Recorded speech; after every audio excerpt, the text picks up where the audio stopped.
Hey guys, today I'm going to read to you from a little bit of different scenery, reading to you Under a Grapevine. So today we are going to read another story from Suzanne Tate's series, Nature Series, and this story is going to be Sammy Shrimp.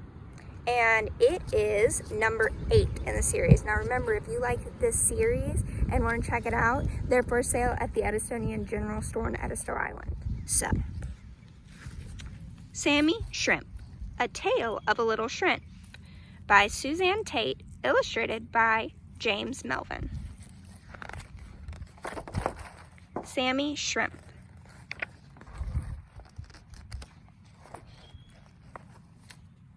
Sammy Shrimp, A Tale of a Little Shrimp by Suzanne Tate, illustrated by James Melvin. So look right here. So we have our Sammy Shrimp, and look, we have an onomatopoeia word, zip, zip, zip. Onomatopoeia words are sound words. Sammy Shrimp was a little shrimp.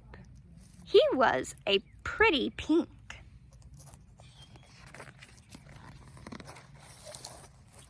Sammy had lots of tiny feet. When he went looking for food, Sammy crawled on the bottom of the sea. He crawled head first. So he crawls head first. There's his head. There's that onomatopoeia word, zip. But when something scared him, Sammy went zip. And he swam backwards, faster than the eye could see. So when it says faster than the eye could see, that is a figure of speech and it means super fast. Sammy Shrimp had a long set of feelers. These are feelers of a shrimp. On his head. He could feel for food or detect danger. So right there tells us a fact about shrimp. It tells us that shrimp have these long sets of feelers, and they use them to feel for food or detect danger. He wore his skeleton on the outside. It was like a suit of armor. And he had a sharp bill on his head. Sammy could poke it at a fish that tried to eat him. If you've ever peeled a shrimp before or seen a live shrimp, they have something really pointy and it pokes you sometimes. And that's what it's talking about, his sharp bill.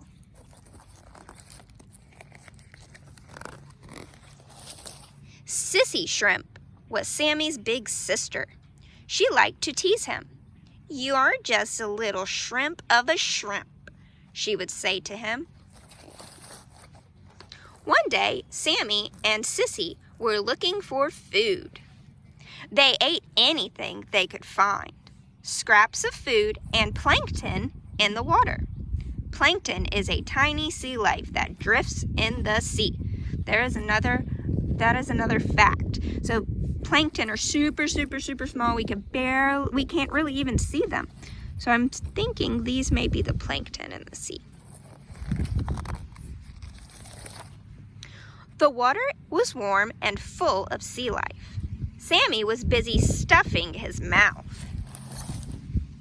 Suddenly, he heard Sissy Shrimp cry out, "A big fish!"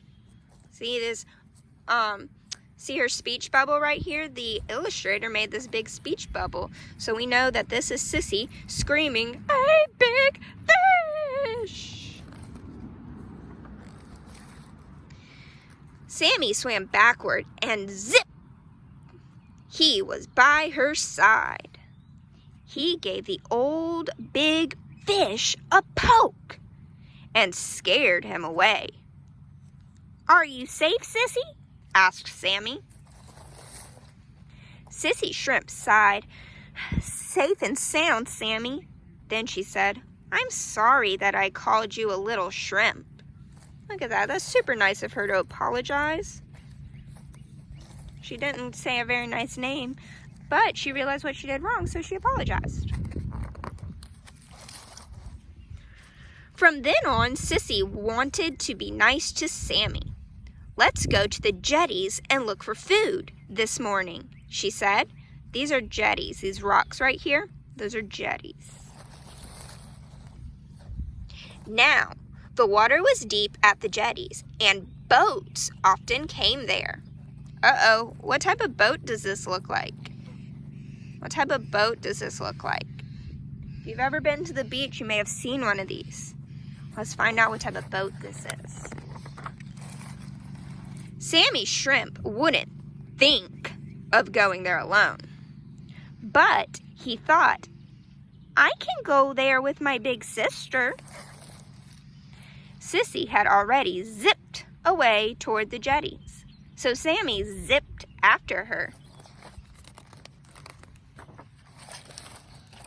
Soon they were at the jetties. The rocks of the jetties loomed tall and big that morning. It was a scary-looking place. But Sammy quickly forgot about that.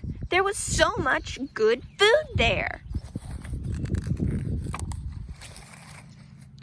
Sammy and Sissy zipped around. They were having a wonderful time. They were feeling in the pink. Then Sammy and Sissy heard whoomp, whoomp. There's two onomatopoeia words right there. Whoomp, whoomp, telling us what that sound they heard sounded like. A boat was coming. It was dragging a big net. Whoomp, whoomp. I love how the author used the illustrator, used these bubble letters to help us picture what it sounds like as we're looking at our illustration. The net was stirring up the water. It was cloudy.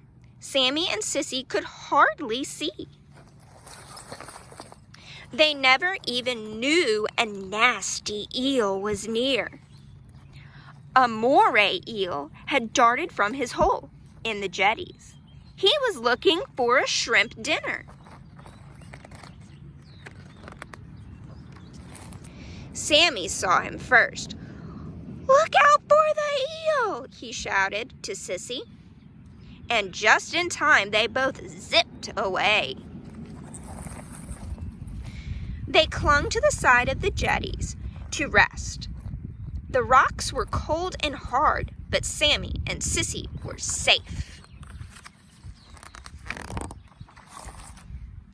"I'm tickled pink that you warned me about the eel," said Sissy to Sammy. "I will never again call you a little shrimp of a shrimp." So, look at that. Sammy was a brave shrimp, and even though he was smaller than his sister, he ended up saving her. Now look at all these other great stories that you can read from Suzanne Tate's nature series. So we read Sammy the Shrimp, and we read about Perky Pelican right here. So, I hope you enjoyed this story. Now, you know what to do. Go take an AR test.